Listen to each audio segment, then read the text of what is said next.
Hi, Nfocus. Come on in. Welcome to my house. I've been in this house for about 28 years now. I bought it in 1998. When I bought the house, it was a single family for all intents and purposes, but it had been converted to 4 apartments. And it stayed that way for about 40 years. So it still had sort of an apartment feel. There were a lot of dark hallways and closets and walls and small rooms, and it just didn't make sense to keep it that way. So I wanted to restore it to its grandeur, but also kind of add a little bit of my own flair to it. I'm a little bit eclectic in the design I like, because I like historic, old, restoration, and I love modern. So as we tour the house, you're going to see a little bit of both. A little bit of modern take, and then you'll see some of the historic kind of melded into that, okay? The room we're in right here is probably my favorite room in the house. I call this the library. I was grateful that when I bought the house, all of the bookcases and the fireplace were pretty well preserved. I didn't have to touch those. I made a few modifications in the bookcases, but thankfully all of that was the way it is. But there was a wall right here, because I said it was 4 apartments. This was 1 apartment. Another apartment was on this side, and there were 2 upstairs. So when you walked in the front door, it was so crowded in here. It was so congested. I had this wall taken out right here. And my architect, who's also a good designer, came up with this idea. He created this look here. This is not original, but he created this to match the bookcases over there and the columns here to match the columns that are on the front porch. As I said, it was 4 apartments, and in the wall right here, there was a mailbox, 4 mailboxes. When I took the wall out, I didn't want to discard the mailbox, because again, it's part of the history of the house, and I like preserving as much of the history of the house as I can. So I saved the mailbox. I had it refinished and had the keys made, but I kept it, and we found a place for it here. And oddly enough, these were the doorbells. They were still working when I bought the house. They don't work any longer, but as people came in the door, you could just press the doorbell to each unit there. When I bought the house, this area of the house here was very congested with a lot of hallways and bathrooms, the washer dryer set over on this side. And as I started tearing out walls, I realized this, in the original design, this was 1 big room. So I took it back to a single room, and just to add a little bit of flair, I came up with this coffered ceiling idea, and kind of makes it a little more cozy, I think. And here we go with my like of modern furniture and light fixtures. I fell in love with this fixture here, and this is a perfect place for it. The kitchen, as you'll see, is pretty modern. Now, I did the kitchen back in 2000, because like I said, I bought the house in 98. The kitchen was one of the first things I did. Over the years, I've redone a few things, got a new refrigerator, I put tile in, I've replaced the countertops, but the kitchen's been this way for about 25 years now, and I still love it. As far as the dining room, this was kind of an odd room, a little bit hard to work with, but I love entertaining. I wanted a big room where I could have guests and dinner parties and whatnot. So I was able to salvage this room. Again, original plaster. I didn't replace the walls. I restored all the windows in the house too. So you'll see that all the windows are original windows, and they all do work, which is great. So this is probably my second favorite room in the house here. Again, I consider light fixtures pieces of art, and this is another one of my favorite fixtures. I found this, and it was a perfect space for my stairwell. So I consider it a piece of art. Let me take you into the bedroom here. This is what I call the master bedroom. When I bought the house, just to give you a little bit of history, the house, like I said, it was built as a single family in 1910, converted to 4 apartments in 1932, stayed that way until 1970, and the house was purchased by a songwriter. He and his wife bought the house. They made it their recording studio. So Boudleaux Bryant was his name. A lot of people that are in the music industry recognize that name, because he was responsible for writing and recording about 600 songs. Many of them were hits. So this was his office right here. So these columns, you see, they're not original to the house, but they were added in the 70s. And I wanted to preserve the integrity of the history of the house, so I decided to keep them and paint them and hold on to them. So they had a little bit of design flair as well. These 2 fixtures are the only fixtures in the house that I kept from the original plan.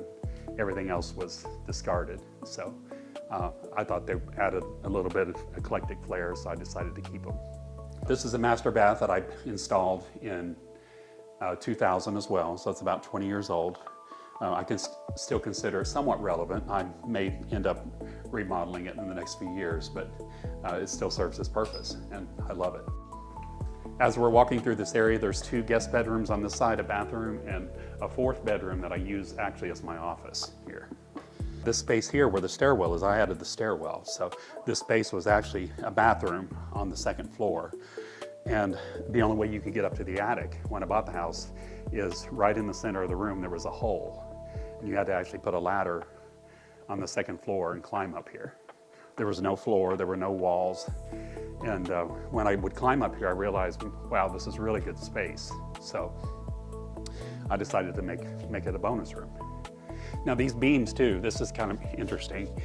These beams are original, and when I bought the house, there were 4 of them that went this way and 4 that went this way. And I wanted to keep them because, again, they were original to the house. So I had my contractor move them up, and we decided to put the lights on top to give it a little more flair. I actually designed that. I looked through books, Frank Lloyd Wright books, because I'm a lover of his architecture, and it was similar to something he had in one of his houses. So I designed it, and about 20 years ago, there was a stained glass shop down where Martin's Barbecue is, here on Belmont, and I took it down there, and she was able to replicate it for me. And so what I did is I had it designed, and then I took out the original glass in that window and then just inserted the stained glass. I call it my oasis, my 4 seasons.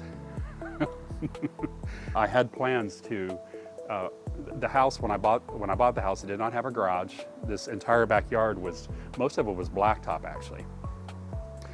Overgrown trees, not really much of anything back here.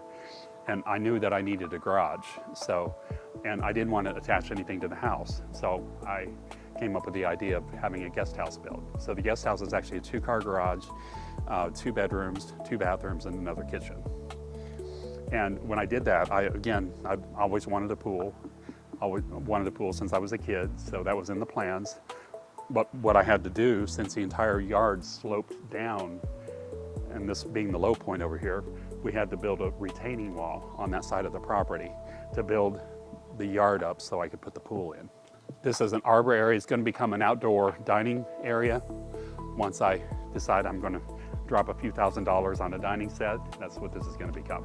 Come on into the guest house with me. Again, this was built in 2020. My architect, I sort of sketched out an idea that I had on a napkin. And so he took that idea and he did his own sketch and presented it to me. Just a sketch, an architectural sketch. And from that, the house looks almost identical to the original sketch that he did. So I was very proud of the way it turned out. But this is the great room, of course. The 2 bedrooms upstairs with a full bath. This is what I call a pool bath here. With an entrance and exit to the outside, so when I have pool guests here, they can just come in and use that facility. And like I said, the 2 garages, there is a private patio on the back of the guest house as well that eventually will be used when guests want their own space for privacy. I have a friend that has a farmhouse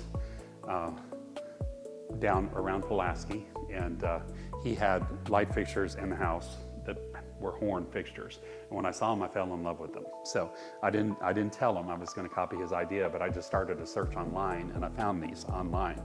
And they're, again, something different and eclectic, but I think it adds, I've got a little bit of a modern touch and a little bit of, I don't know what design you would call that, but it's me, so I like it. And it kind of matches my bull head up here too. The bull, there's a story behind that. I saw him at an antique place here in Nashville, probably 15 years ago. And when I first saw it, I walked into the antique store, and there it was.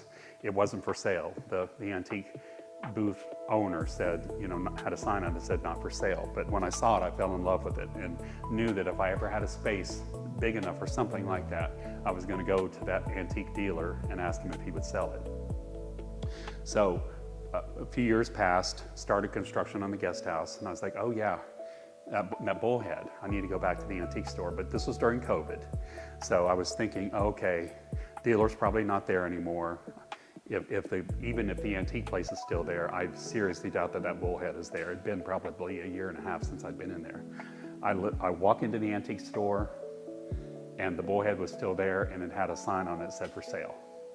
And I was like, I am not leaving this place until he comes home with me. I love these balconies.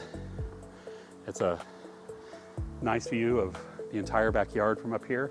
I've built 2 of them, one off of each one of the bedrooms. And yeah, when I'm having parties and events here, guests love to come out here and hang out, have drinks, and overlook the rest of the party from what's going on. Well, that's the tour of the home. In a nutshell, there's a lot of other things I could have shown you, but I don't want to take up too much of your time. As always, thank you Nfocus for coming by, and you're welcome anytime.